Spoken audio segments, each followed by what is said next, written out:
It's ACALIT, Academic Literacy Workshop. I welcome all of you once again.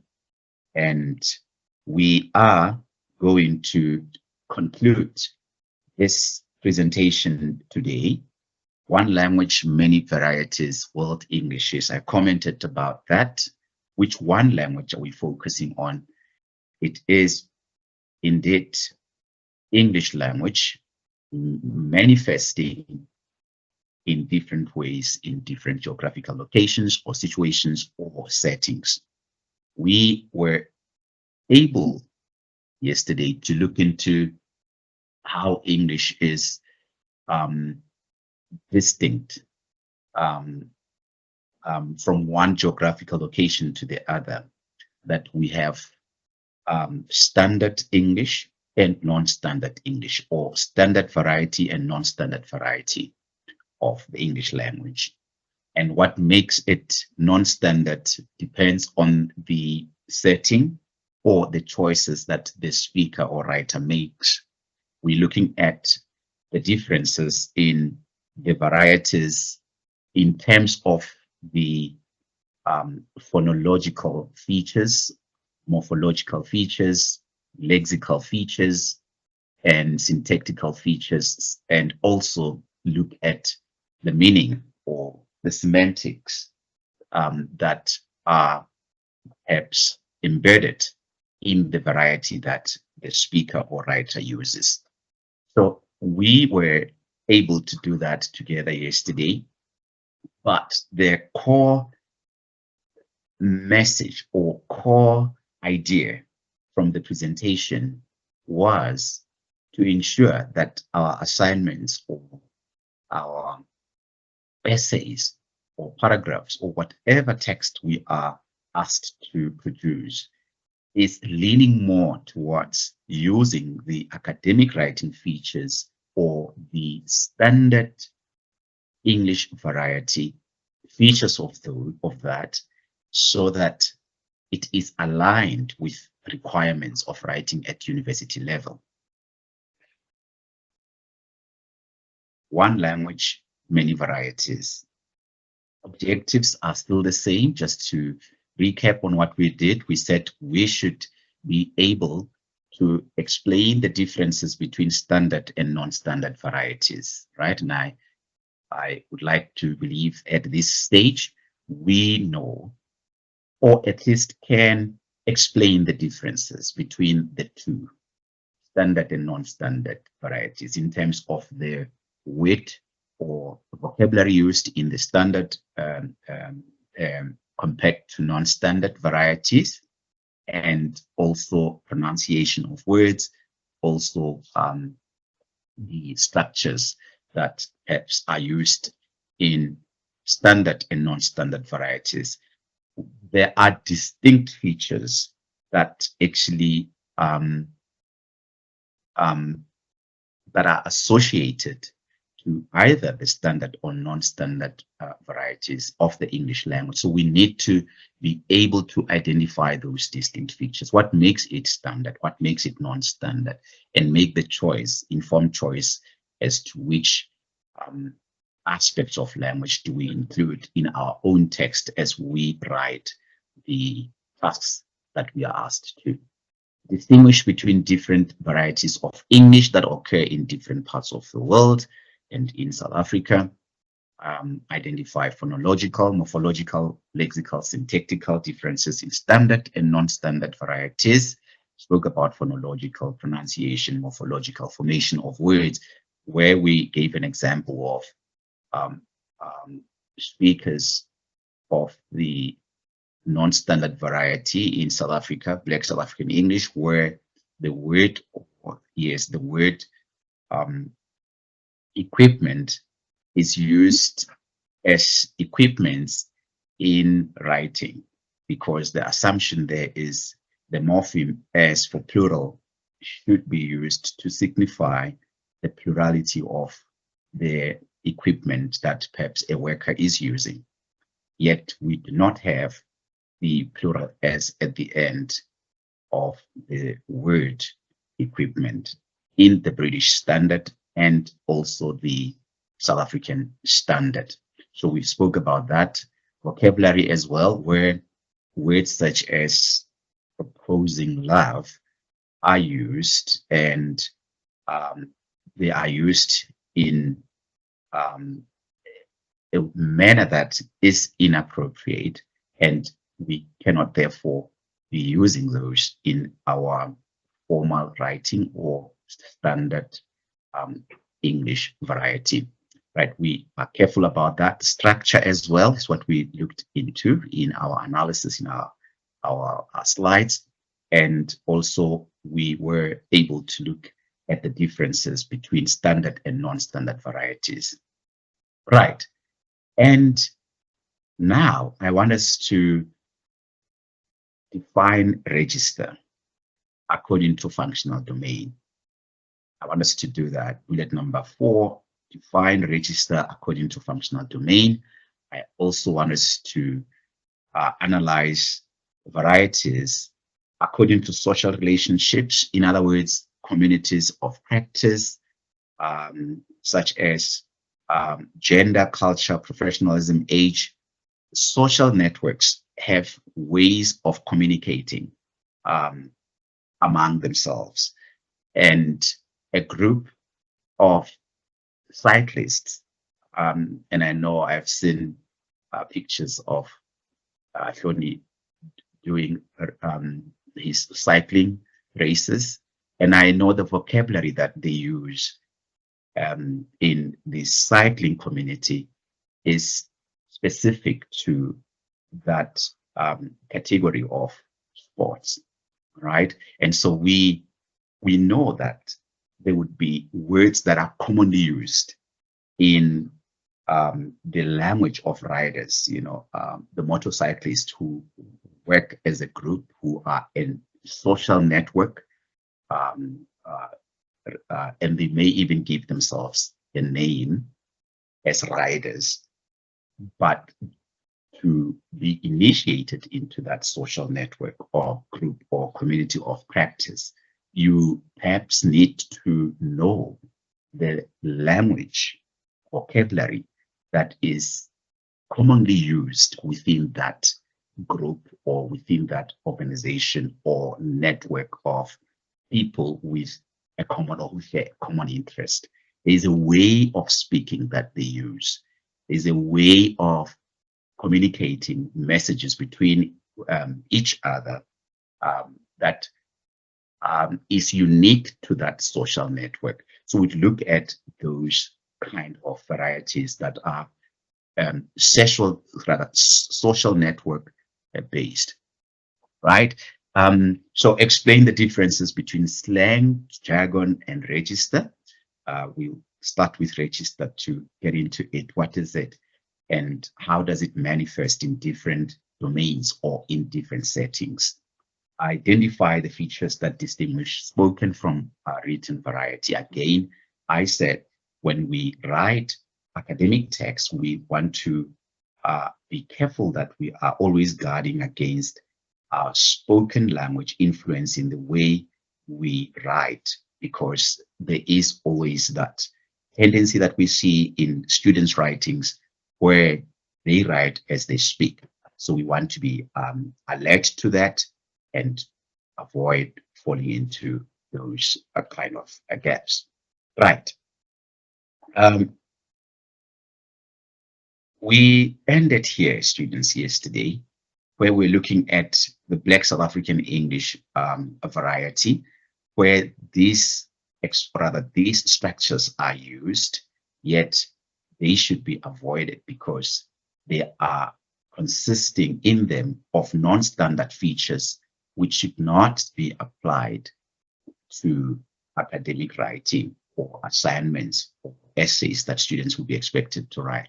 So students who have registered for ENG2601 would know that they have this activity in their guide, and they were engaging as well to identify the non-standard features in those examples that we have. Having said that, we doing this, of course, the students who are enrolled for 2601 will know that this perhaps is close to their learning home because it is an example that they are relating to. However, we stretch it beyond the framework of 2601 knowledge base to application of these knowledge beyond just that framework or beyond just that, the limits of the module, to seeing this being used in your actual research writing or your actual academic writing, so that the gap between what you do in your guides through the assistance, of course, of your tutors, or perhaps as you work alone, the gap is then bridged by this workshop where we pull you out to the experience of applying this knowledge in practice of academic writing. Right. So we identified those, the students were working on this, they were able to identify those areas or the non-standard features, and we want to move on to the next idea, registers. So what is register? I'd like to pause and allow students to define register. What is language register? You write in the chat box the meaning of language register. So we'll actually look at how you define it.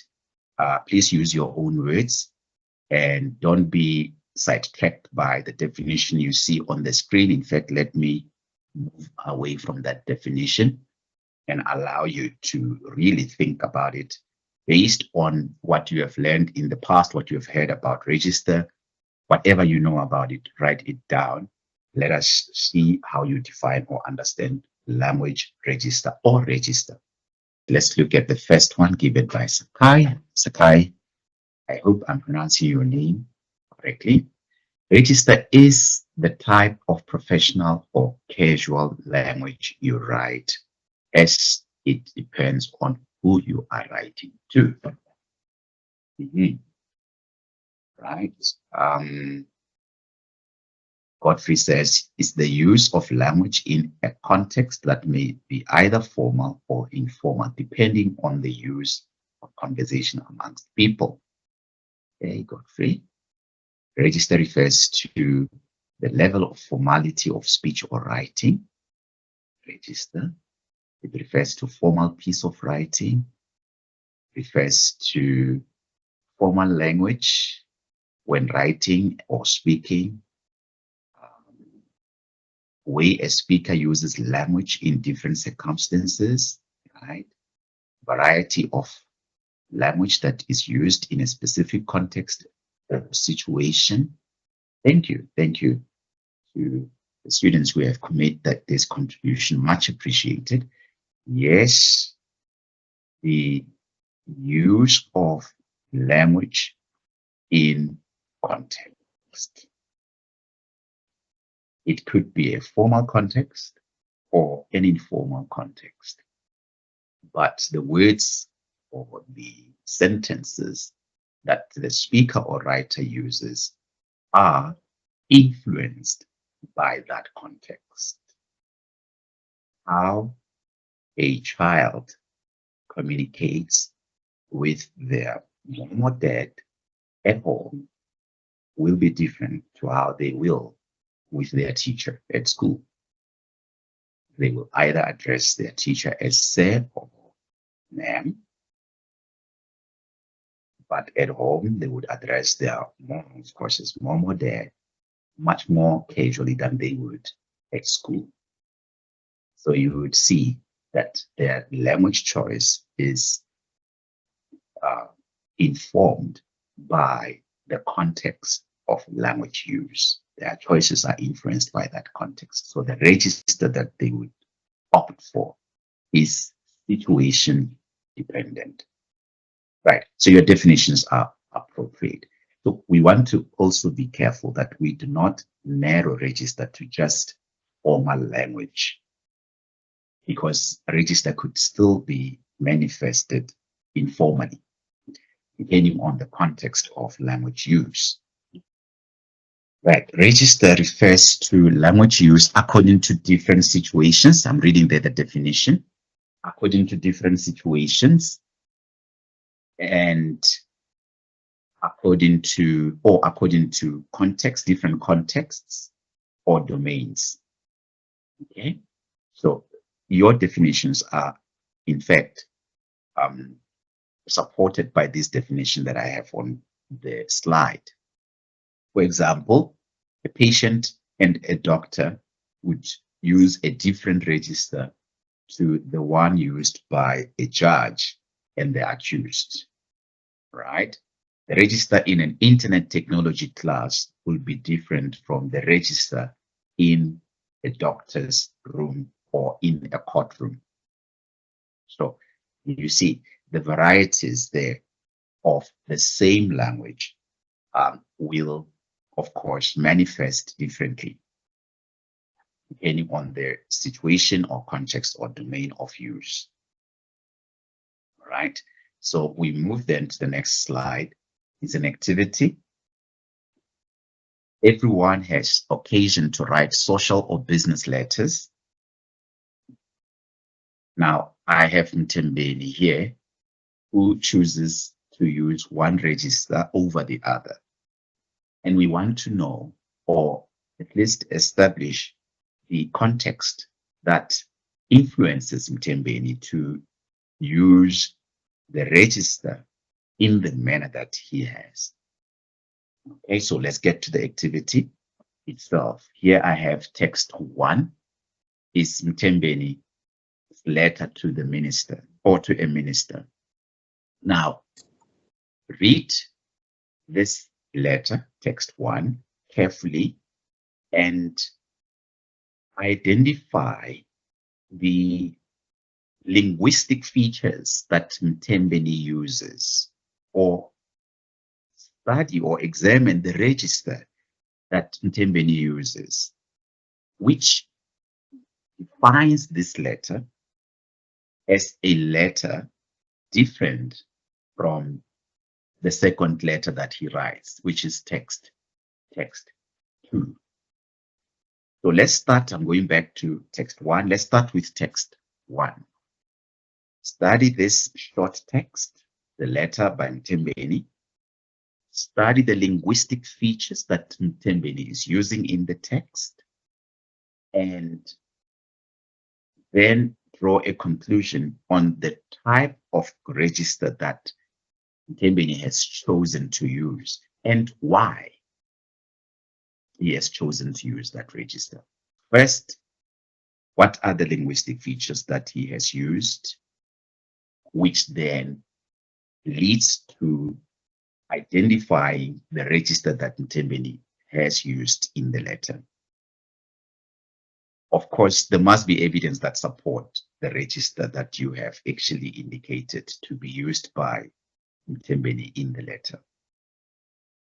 There are structures or linguistic features that he has used.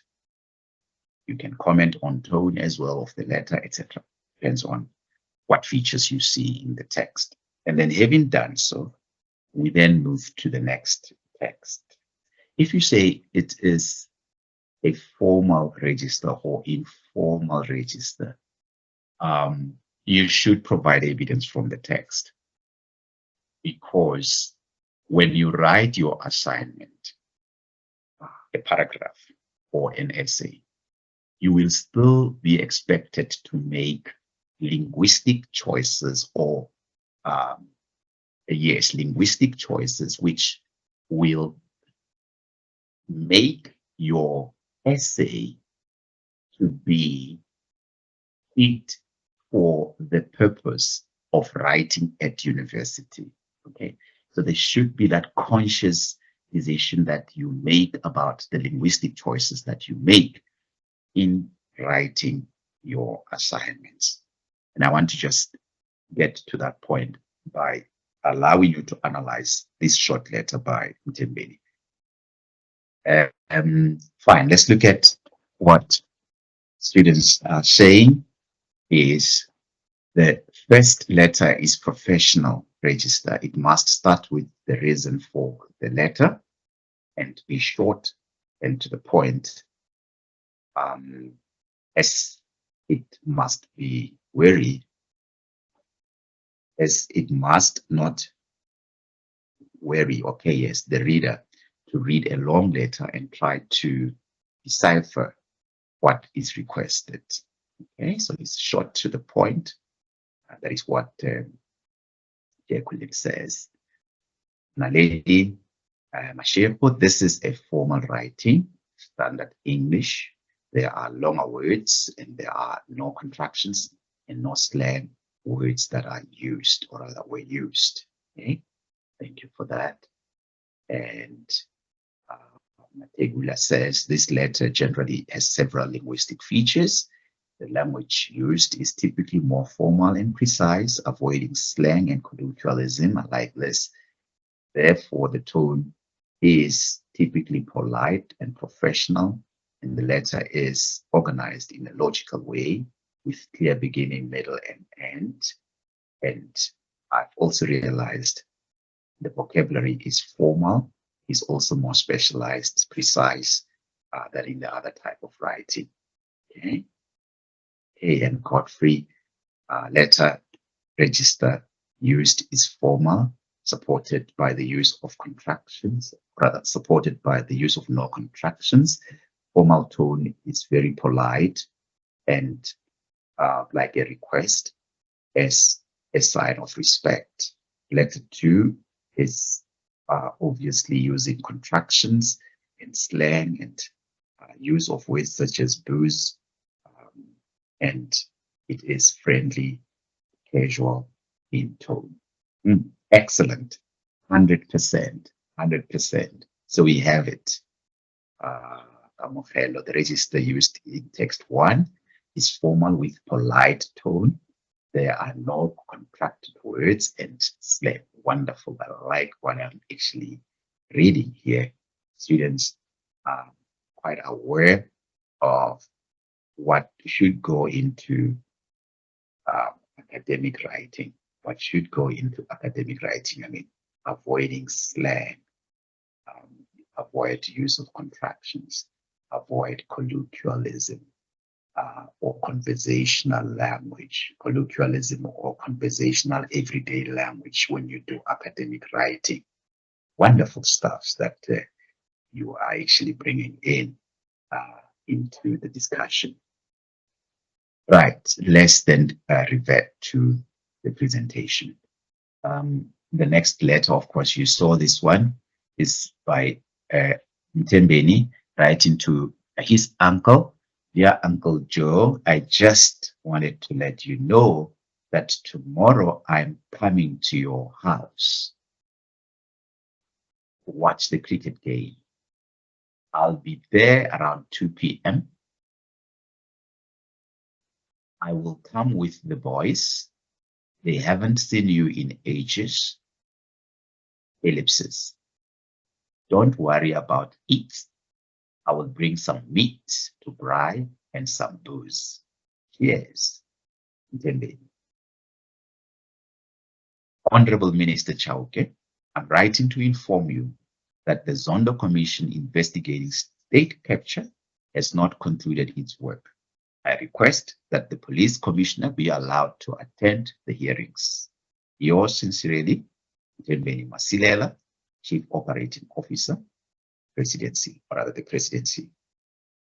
What the students have given in their responses is accurate, correct, and 100% in line with what the letter's tone is, and also what choices this speaker or the writer has made. They have captured that quite accurately, and this will indeed translate into a form of writing that uses formal register in their assignments and essays.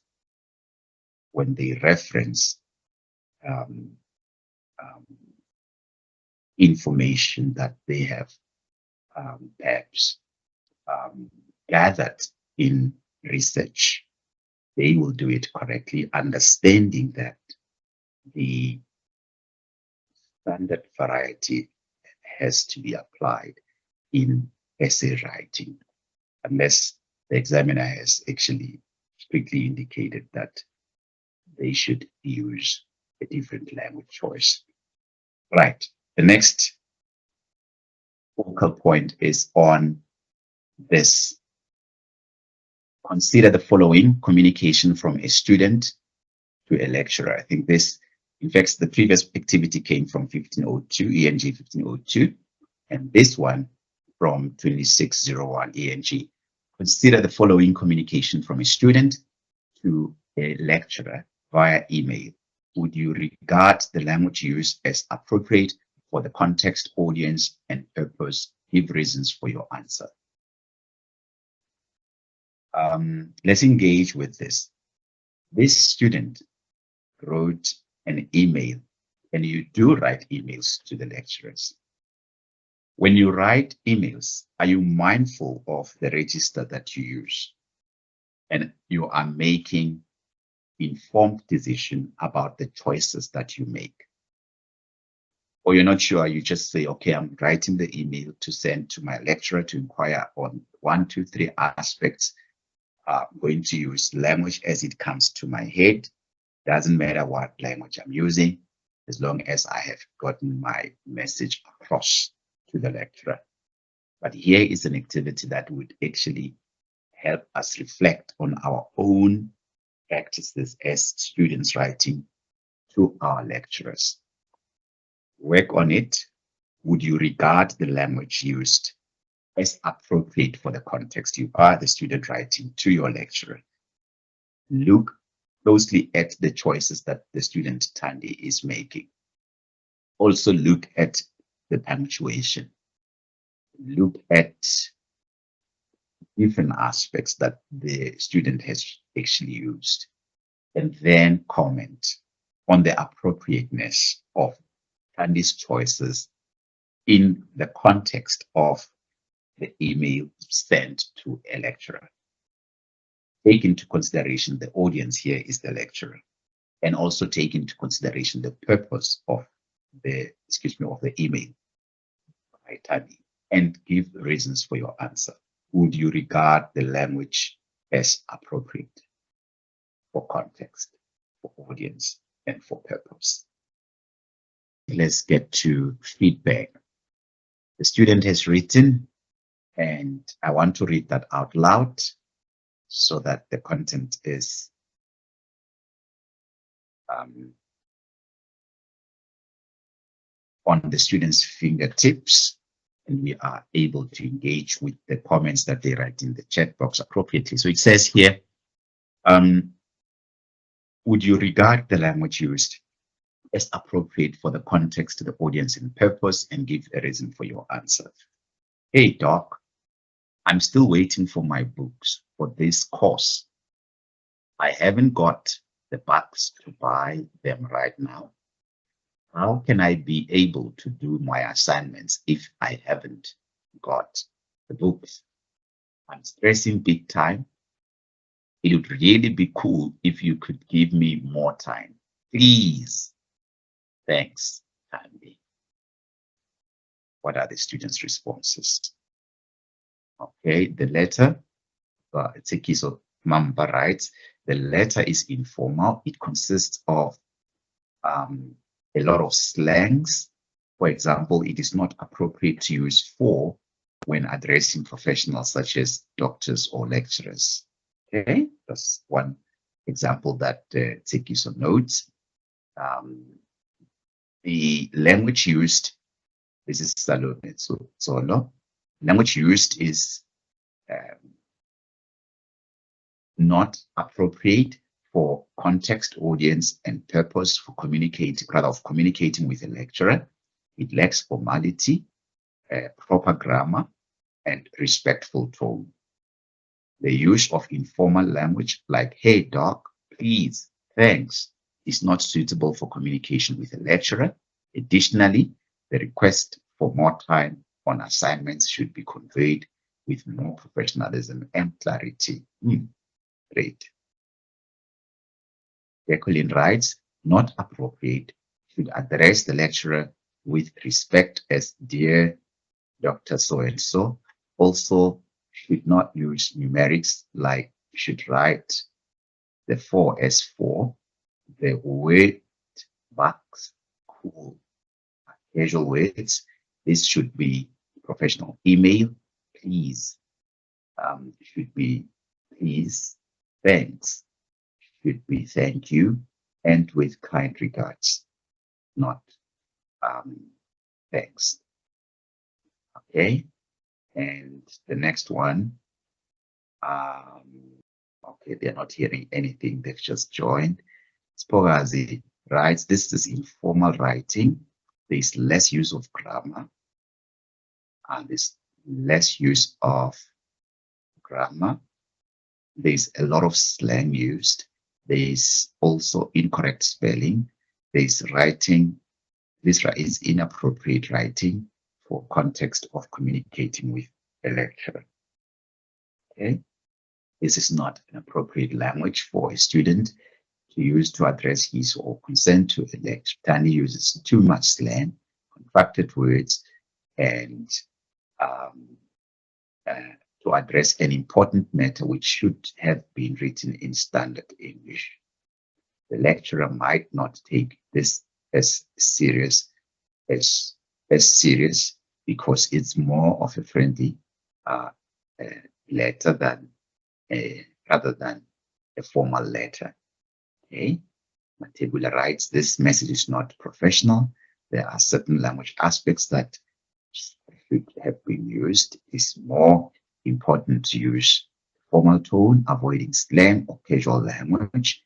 It is important to use proper grammar and spelling, as this reflects well on sender and helps to ensure that the message is understood correctly. Finally, it is important to include a proper salutation, dear Professor. Thank you very much. Thank you for that. And Godfrey writes, the use of language is inappropriate in context by the use of informal tone, contractions, and demanding tones, and shortened words, as there was no professionalism used in writing an email to a lecturer. Thank you very much. Hello writes, the language used is inappropriate because the writer used conversational tone and slang, used informal register instead of formal, which is wrong due to having professional relationship with the lecturer, not a personal one. Thank you. 100%. I like this. Thank you. You've captured it quite well. Okay. So what really this brings to focus is having to work with students, and I haven't actually put that as one of the things that one would do with you. Features of academic writing. It's not part of your module section on writing. It is not. It is outside of that.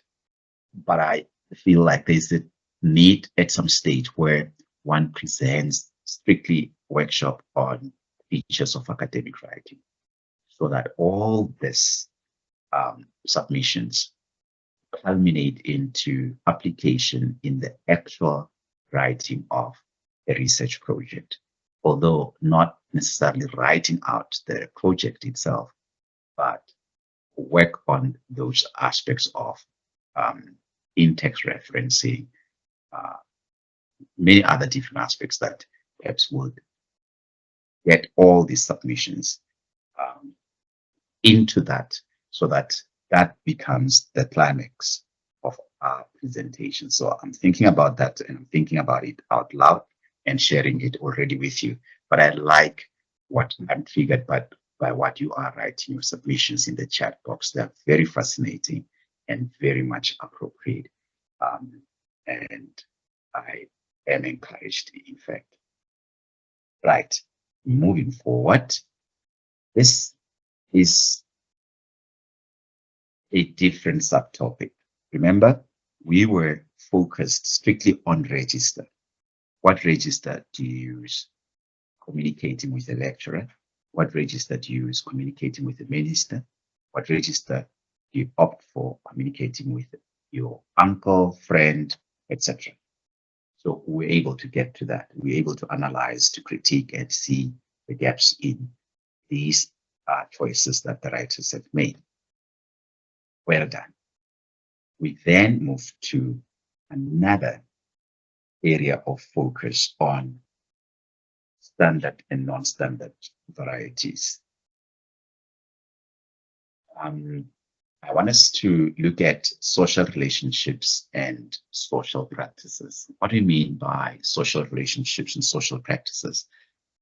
We connect with certain people or individuals better than others, and we then identify with them and we share their beliefs, and we strongly feel that we should then join in and work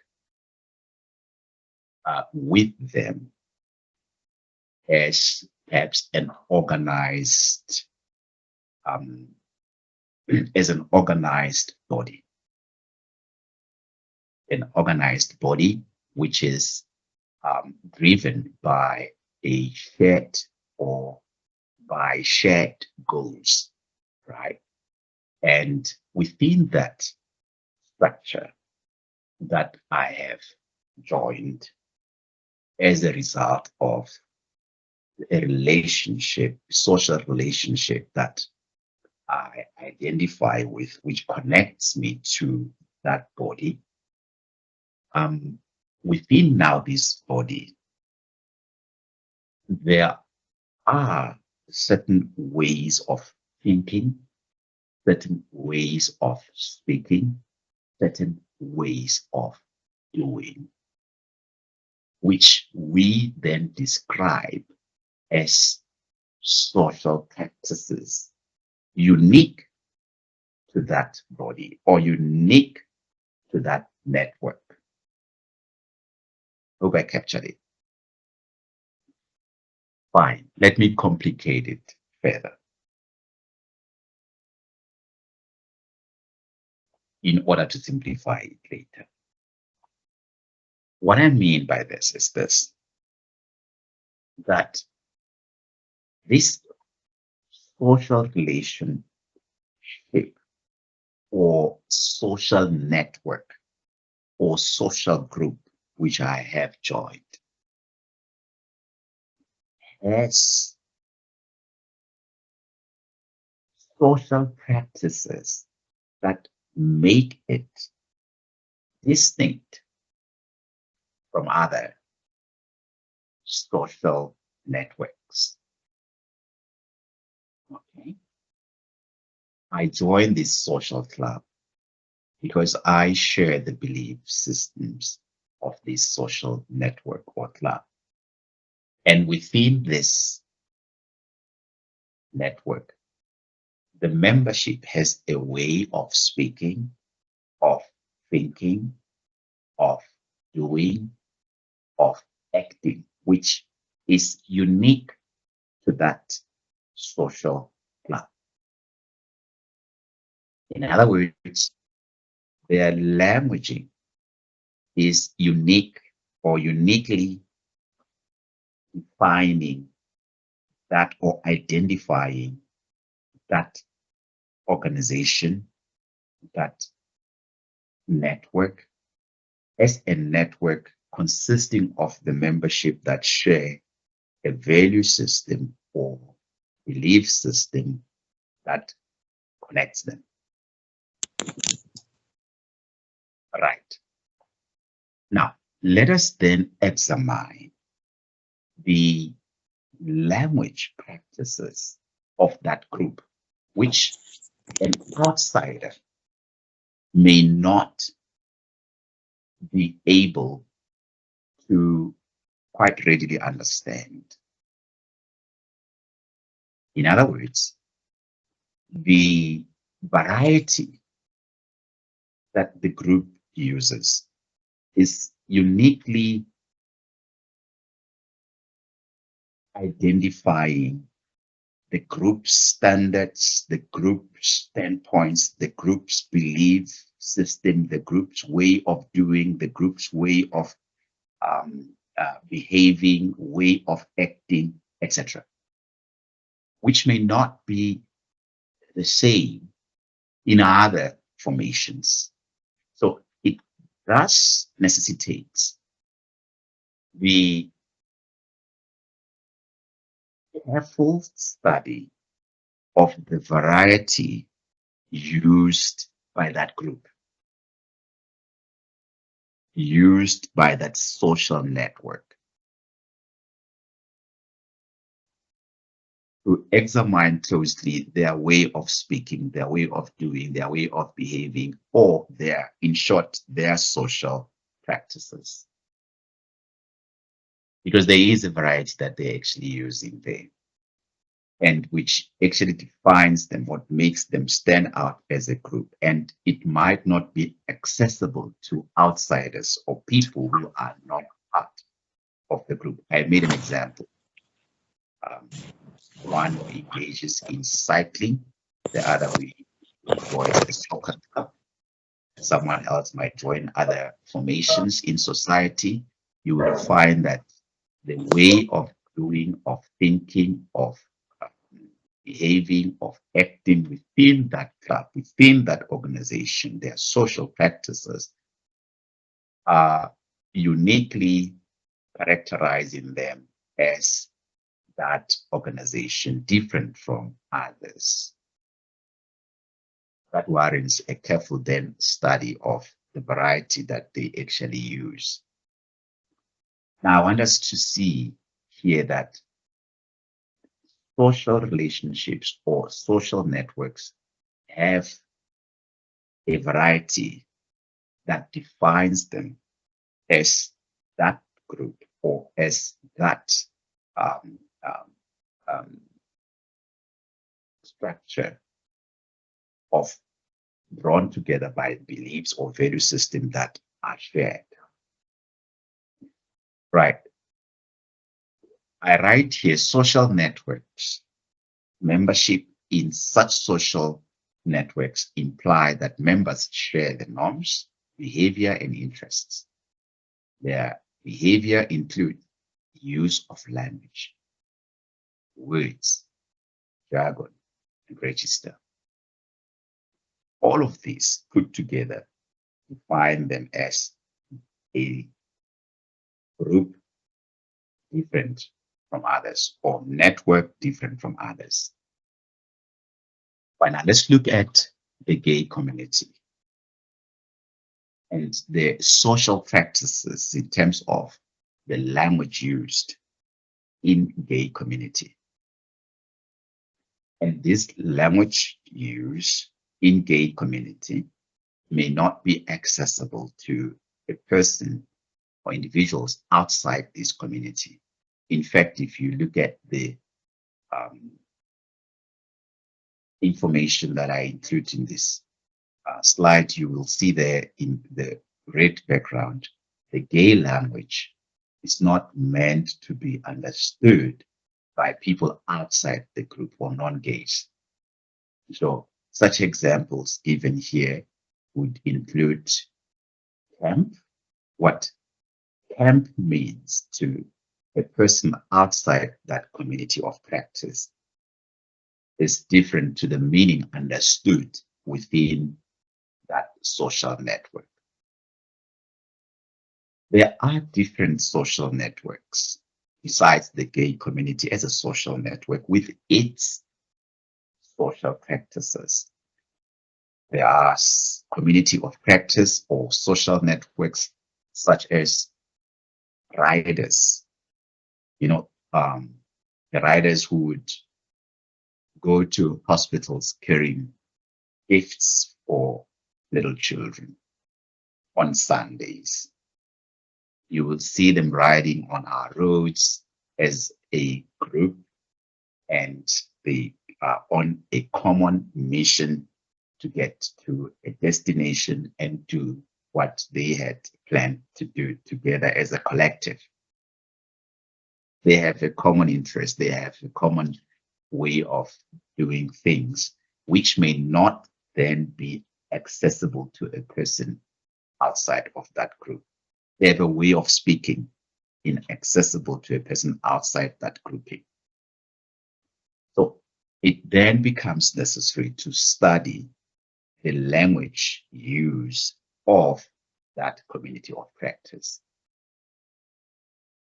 Like we're doing, what is the variety used in gay communities? You see, it is the same language, English, but a different variety that defines gay community speech or way of speaking. Words or vocabulary such as camp in gay community means playful appreciation of the ridiculous.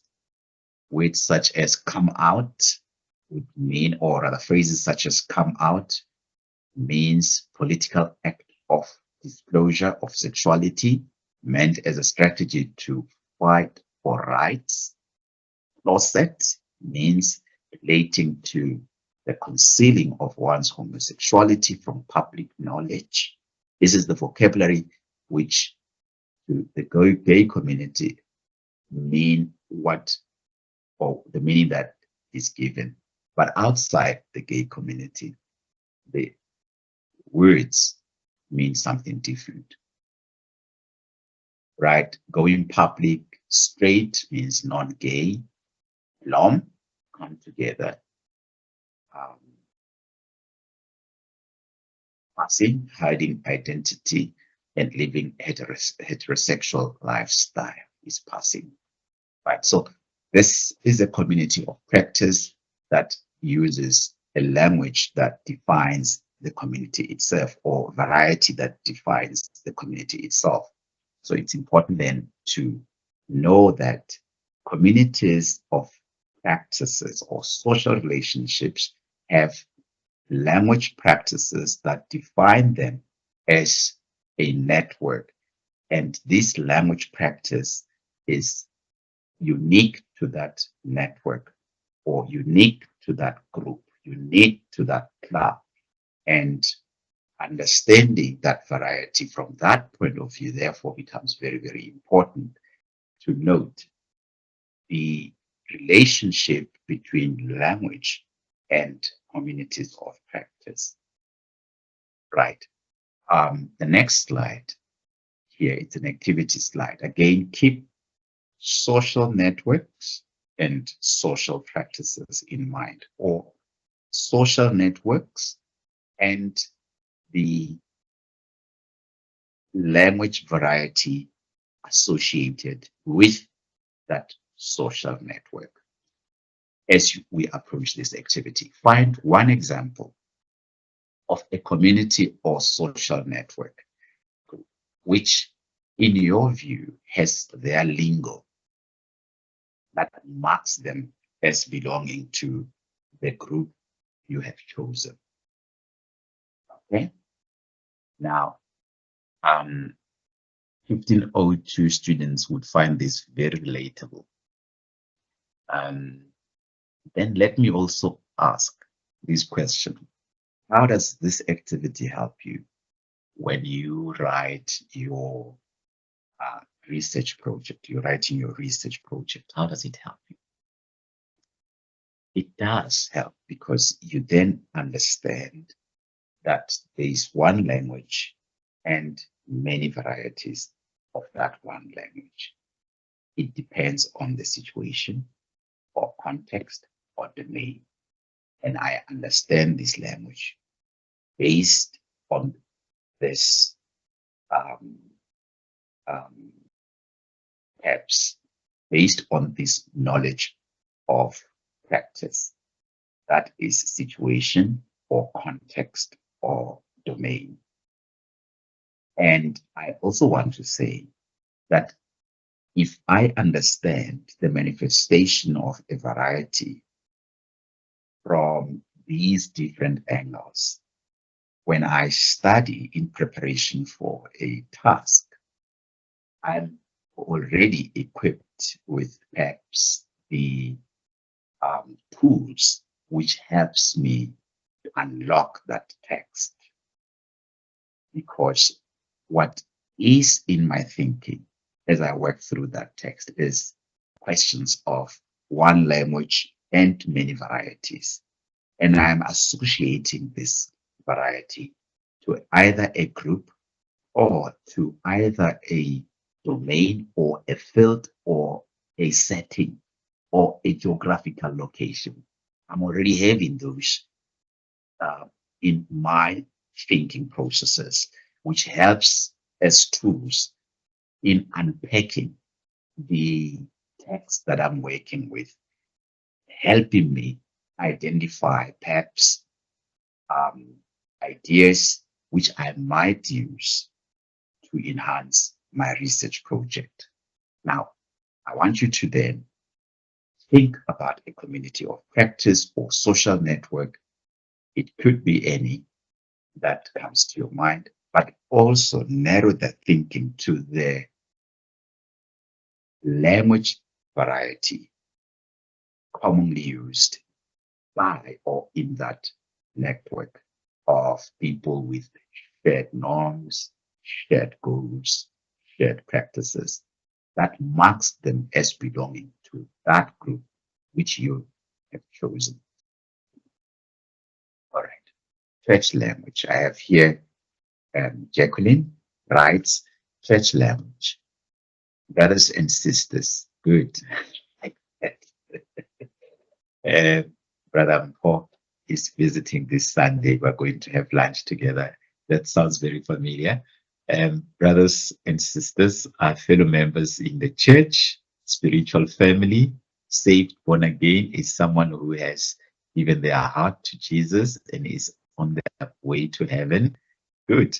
This is the language that perhaps is very unique to, is a church language. It's an outsider may not understand what you mean by I am saved.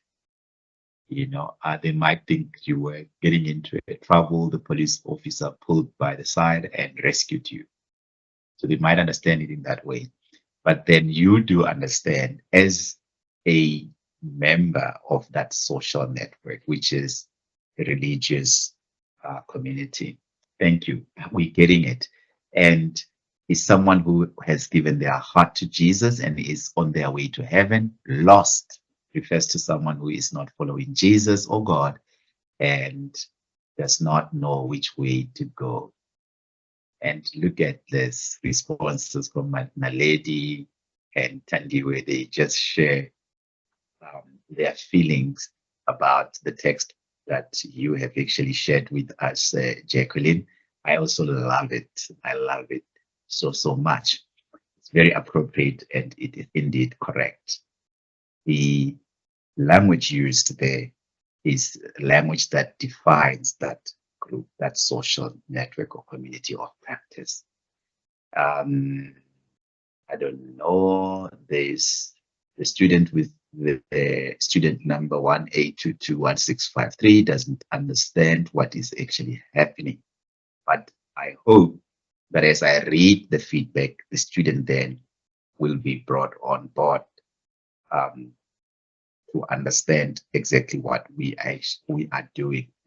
Right, Matebula writes, in the world of gaming or gamers, often use specific lingo and acronyms like AFK, away from keyboards, LOL, laugh out loud, and GG, good game.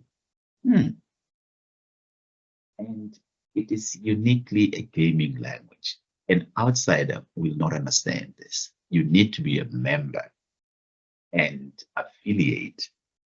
And once you are now there, you will understand the wording, the practices, in other words, the way of thinking, way of speaking, way of behaving, which we call social practices that define that social network.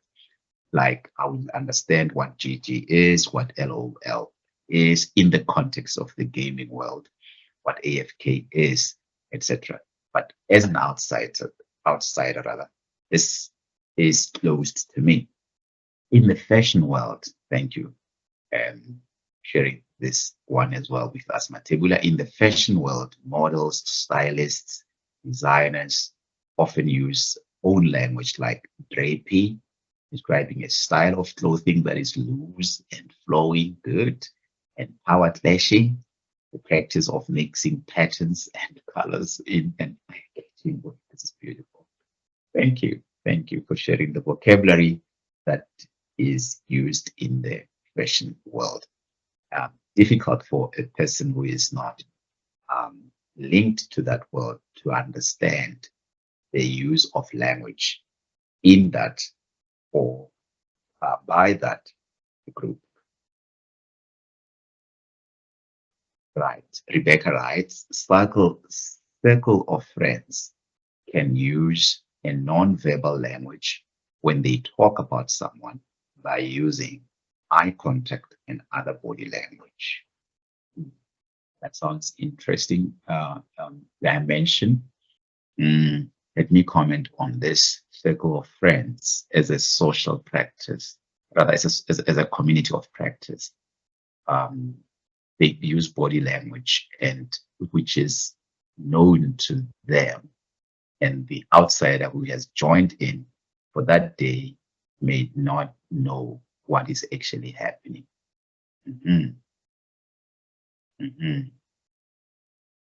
Okay. Okay, thank you for sharing this as well. It's another dimension altogether, like how they communicate with each other, because this body languaging is what they know and is how they communicate. And any person outside of that social network may find it difficult to understand unless they are initiated into the group itself. So the variety that they use is uniquely associated with that social network. Thank you for that as well. But I just like the perspective that you are bringing in, Rebecca, of body languaging. Nonkanyiso Tabseni writes, Mbele writes, gym club language. Gym rat is a person who is always in the gym. Fitness bunny, thick, toned, and fit gym people. Fitness bunny. Then we have sets and reps. DB, dumbbell. OB, Olympic bar. Legendary day, day for training legs. Push day, upper body day. Very unique language that is associated with gym language people. Right. No. Muima, the gaming community often use terms like noob. The lingo is used in conversations, both in gaming and in online forums, to quick and easily communicate ideas that are specific to the gaming community. Okay, thank you for that. Naledi Mashiko writes, people in medical fields, or rather in medical fields, they have their own lingo, such as contusion, which is bruise. It sounds different, referring to those who are not in the medical field. I agree. Fracture in the medical field is actually broken, whereas the dictionary meaning of fracture is more of a crack. I agree. So it is, in fact, that there are different linguas for different social networks or communities. Thank you very much for bringing that to our focus, Naledi Mashiko. And Godfrey writes, church, prodigal son refers to a person who is lost and life has showed him his fortunes. Believer or true follower refers to someone who is fully devoted to God. Monks and nuns are fully devoted to God. Heathen refers to a person who does not follow Christianity and believed to not view God as Almighty. Thank you for that as well. Okay, this is all about jargons. All right, now you realize. Thank you. By boyfriend or girlfriend. Thank you. People in the pop community, a favorite member is a group. In a group is a bias. A second favorite is called a bias wrecker. The youngest in a group is Neck 9. When a new album or song comes out, it's called a comeback. Everyone in this community gets it and talks like this and follow a set of unspoken rules about these things. Thank you very much. This is all fascinating stuff that I enjoy reading. Gen Z uses words like apologies. Okay, I sent the message before finishing. In prison, gangsters, a social network, right? Prison gangsters here, it's a social network. And they might be using Sosita, which is uniquely associated with them. And as an outsider, Kuku, you may not know or understand what they mean, but they would know what meaning is conveyed. Thank you for sharing all of this. And 100%, I want to say you are spot on in explaining social relationships or networks and social practices. We have done it, rather, you've done it very, very well. Very clear and to the point. Fine. So we are moving now to the next focal point, which is jargon. Okay. In fact, when identifying the different social networks and their language varieties, we were basically working with the term jargon, which refers to specific words or lexicon used in a community of practice. Is what you are doing. Okay. Words used in a profession or community of practice this is called jargon.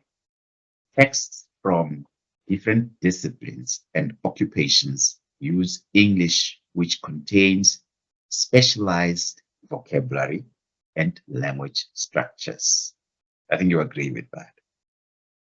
So the jargon of a community of practice is uniquely defining that community of practice. It makes it stand out as a unique community and perhaps inaccessible in their language choice or use to an outsider.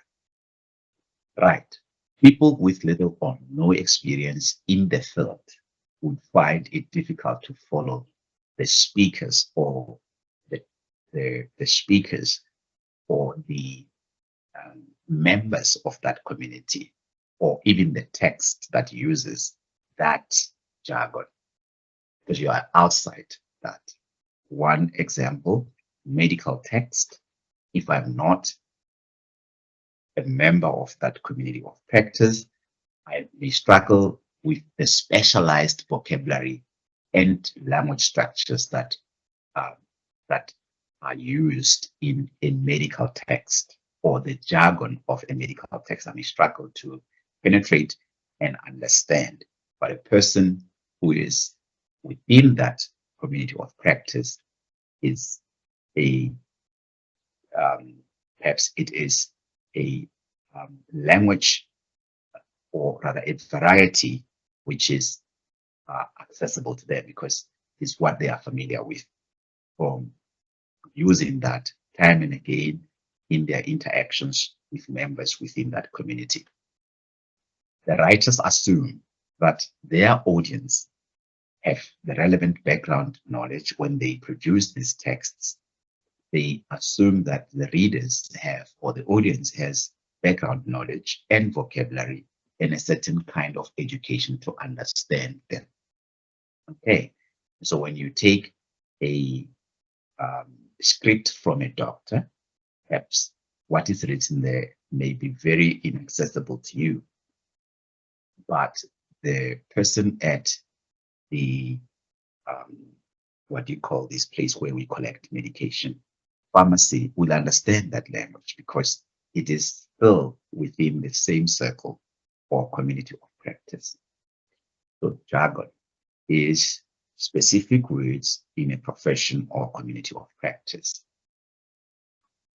The jargon of athletes, of health professionals, of people in travel business, or on the new millennium. They would use the new millennium words such as Instagram, SMS, WhatsApp, reality TV, tattoo, LGBT, X, sushi, fake news, pizza. An 80-year-old grandparent may not understand these terms or jargon at all because it is outside of their community of practice. You see that? So, and they were not educated as such. Travel, they would use terms such as jet lag, business class, cruise, reservation, taxify, departure, itinerary, souvenir, weight limit. All of these jargon is specific to the travel and tourism domain. Health, you have mental health, diabetes, cancer, balanced diet, digestion, and many more. Sports, you have extreme sports, hiking, biking, spectator, fitness coach.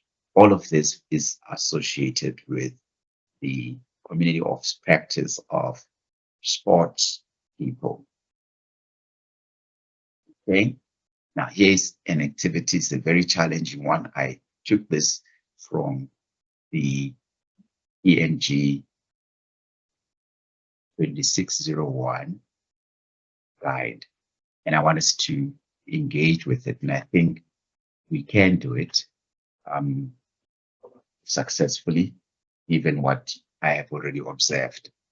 The inputs that you made they give me that confidence that students here are going to do this successfully. Let me see what, if we could do at least two. Let me start with which one? Let's start with activity 2. What do we do here? We read again the following text and identify which orders of discourse, in other words, which community of practice they belong to. Try to pinpoint the specific language features which enabled you to do this. All right? The language features that enables you to say this text belong to this community of practice or this social network or this professional network or etc. etc. Read through it and then identify those language features that enable you to say it is this professional network or social network that this text is intended to. Be looking at perhaps the intended audience or purpose of the text. Such things will help you, and the perhaps choices that the writer has made in linguistic features that the writer has chosen in constructing the text itself. Orders of discourse, in other words, what in the language helps you come to the conclusion that this text belongs to this domain, or it belongs to this professional body, or it belongs to this profession, or it belongs to this group of community of practice, or this community of practice, etc., etc. What in the text helps you get there? But then first you have to identify the community of practice or the group to which this text belongs or is intended. Right. Let's see what submissions the students have made. Text 2, constitutional rights. Okay. In other words, it's a legal text which covers constitutional rights.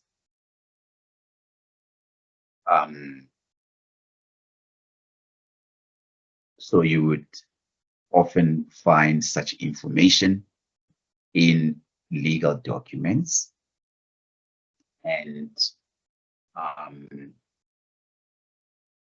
because of the words that are used in the text itself, which words define the text as a legal text, which words we want to identify the jargon or the lexicon or words and language structures used in the text that make it a text which could be regarded as an economic text, legal text, or medical text, or environmental studies text, or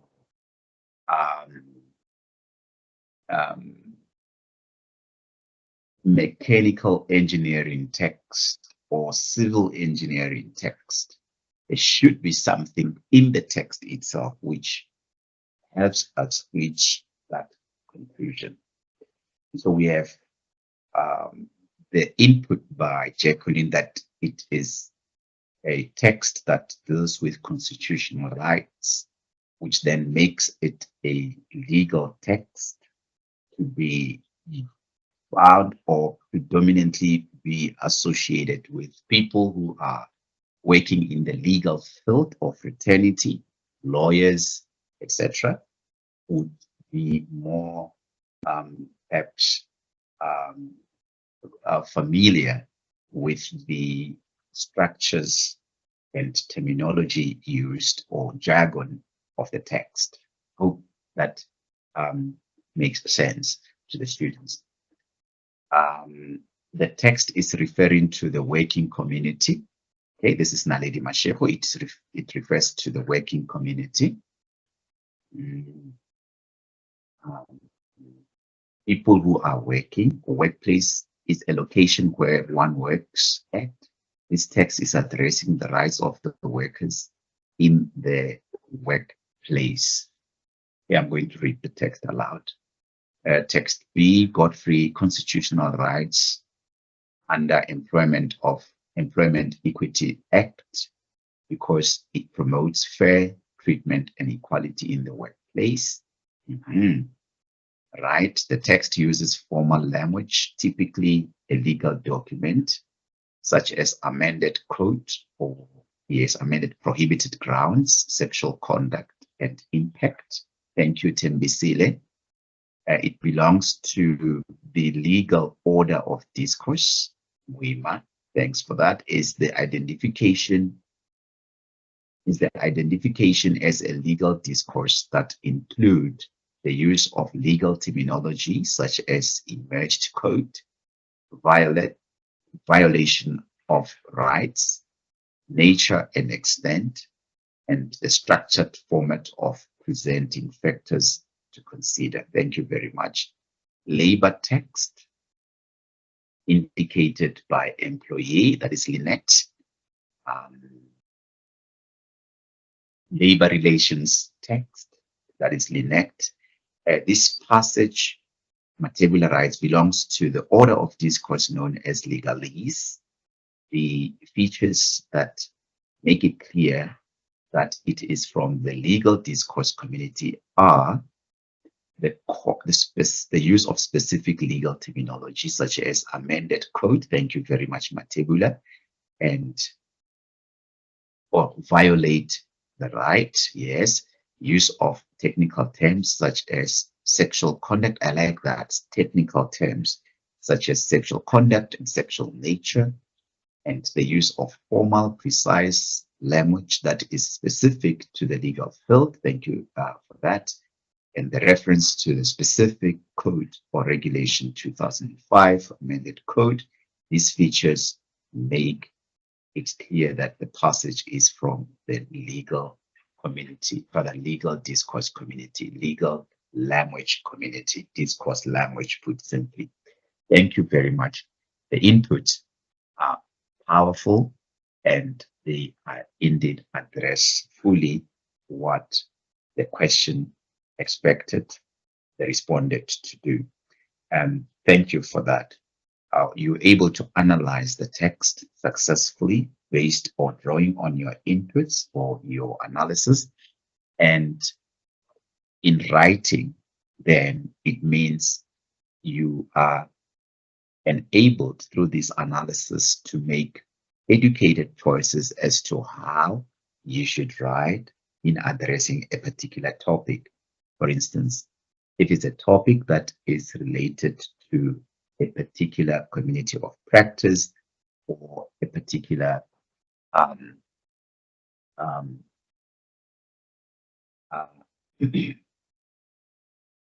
yes, a particular discourse community defined by perhaps the norms, the values of that community. I know then, therefore, that the jargon or register that I will use in my assignment will reflect that topic that I have chosen, because I would not be using a language that is outside of the parameters of the topic itself, because I will not then be addressing the keywords of the topic that I'm working with. Hope you catch or understand what I'm actually saying. So it should fit into, you now writing work for submission to say, based on the topic, these are the choices that I'm going to make in terms of jargon, in terms of register, in terms of language structures, all of that, they form part of the extended response that you are giving as a student. I hope that actually helps. Okay, moving forward, we have done this. I don't want us to do the second activity. I just want to get us moved to other things. Language and gender. When a person speaks, are you able to associate the variety that they use with their gender? When a man speaks based or writes based on the language choice that they make, are you able to say this variety, right? Are we able to, based on the language used by a speaker, to associate the wording of the text or the spoken text, if it is spoken text, to a gender of the speaker? In other words, is there a way of speaking that is uniquely associated with women or associated with men? For example, would men often speak like this, more commanding in the examples that are given in the table. Open the window, or boy, it's stuffy in here. Why you don't open the window? Hell, why are the windows not open? Whilst women, on the other hand, would present the same in the form of a request. Please open the window. Would you please open the window? Or would you mind opening the window? Can language be gender distinct, or the use of language, the variety, reflect the speaker's gender? Another question that perhaps you put out there to say that there are varieties that are associated with specific gender groups. Very interesting dimension that you can bring in. Or perhaps one could see this as perhaps perhaps it, someone could see it as an example that portrays women as softer, as more pleading, and not commanding, forceful in their tone. All right. Perhaps those considerations could lead us into at least beginning to speak of a language variety that is gender based. The idea that in most societies, a woman or a man may not normally be allowed to speak a variety of the other gender. In other words, you speak like a woman, or you like a man, the way you speak as a woman. They actually say about you that the way you speak is like, this is a man in the house. Or as a man in the house or in a family meeting, you speak and they draw conclusions that this one is a woman, because the way you speak is perhaps seen or viewed as a language that is associated with, or a variety that is associated with women. Do we have such ways of understanding varieties as put across by different gender groups? A food for thought. Varieties are gender exclusive. Would you agree with that? Or would you disagree with that? A very interesting point to consider. I don't want to dwell much on it. It's something that we can discuss and write about, but there are other interesting varieties of language, swearing and cursing, euphemism. These are also varieties that are out there, etc. And euphemism, when you use politically correct structures in conversations or in communication to soften the hard blow in speech. You are more sensitive, kind, and tactful when you use euphemistic expressions or words. For example, toilet would be a convenience facility, or bathroom, instead of using the word toilet, right? You also have slang, and slang is language that is again used in a particular speech community. They understand each other, and it serves the purpose of affirming the members and showing solidarity. And so it is used within certain domains. You have sports, health, travel, professions, and technology, so on, that would use slang, which is identifying that group as a group within a particular domain. All right. So you have all of these examples of slang. Baki is an Afrikaans word for pickup vehicle. Babalas is an Afrikaans word for hangover. Homeboy is a word for a person from same area. All right. I wanted us to get to this one, but let me just read through without having you do an activity. Spoken and written variety. Be careful that the way you speak does not cause you to write the words that you speak. Because when we speak, we are more interactive. Spoken English is more interactive. It differs from written English, right? And it contains colloquialism.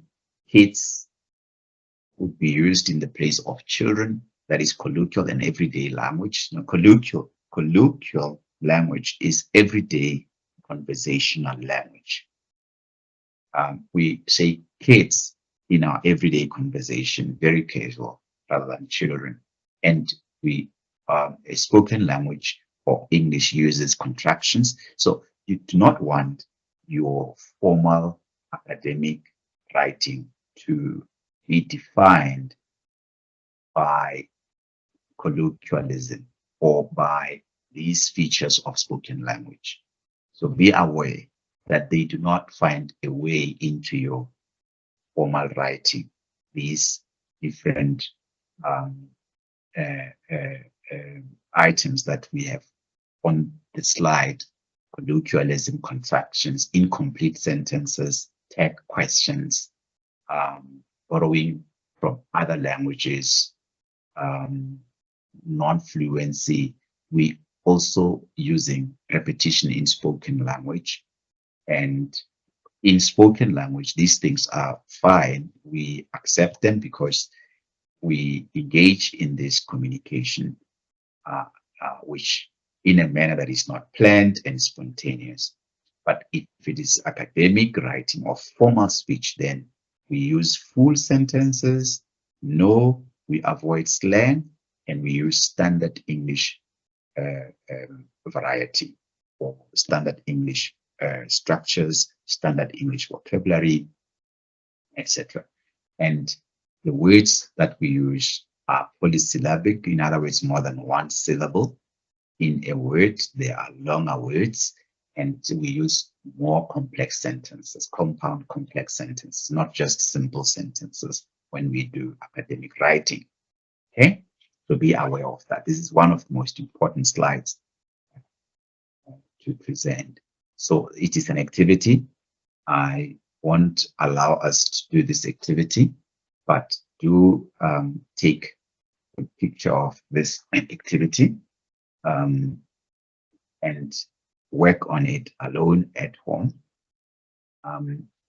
Make sure that you consider the text, deal with this text on load shedding, and find examples and make notes on the linguistic features that enabled you to answer this question, whether this is a spoken variety or written variety of English used in text 1.